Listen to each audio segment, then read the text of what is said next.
স্বাধীন দেশ করার জন্য বহু চক্রান্ত করেছেন। তিনি হচ্ছেন টিপু সুলতান।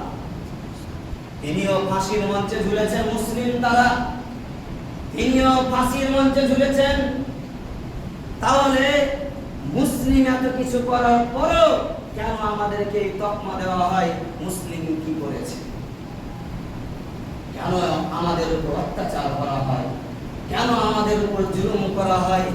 কেন আমাদের উপর নির্যাতন করা হয়?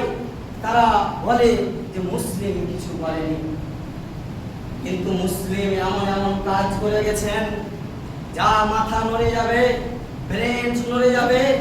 আপনারা সবাই সেই নামটির সাথে অবগত, তাজমহল। এই নামটি সবাই জানেন। এই তাজমহল কে তৈরি করেছেন? ইতিহাসের পাতা দেখুন। কে তৈরি করেছেন? শাহজাহান, একজন মুসলিম সম্রাট শাহজাহান। তিনি তাজমহল তৈরি করেছেন। এই দুনিয়া থেকে অন্ধকার কবরে তিনি চলে গিয়েছেন, রেখে গিয়েছেন ভারতবাসীর জন্য তাজমহল। এখান থেকে কোটি কোটি টাকা ইনকাম হয়। এই টাকা কার কাছে যায়? সরকারের কাছে যায়। সরকার কি রেখে যায়নি? হিসাব তথ্য 2023-2024 যে তথ্য আমরা দেখতে চাই, তাজমহলের ইনকাম কত? যারা ভারত নাগরিক তাদের টিকিট হচ্ছে 250 টাকা।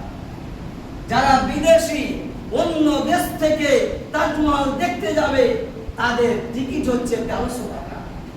তো 2023-2024 যদি আমরা হিসাব করছি, তাহলে এক বছরে টোটাল আয় হচ্ছে 98,55,00,000 লাখ। এত টাকা কোথায় যাচ্ছে? সেই বীর মহাযোদ্ধা সম্রাট শাহজাহান তিনি এই তাজমহল তৈরি করে তিনি রেখে গিয়েছেন। আর সেই তথ্য বদলে এখন সরকার রয়েছে, এত টাকা সরকারের কাছে আছে। মাসে আয় 8,21,00,000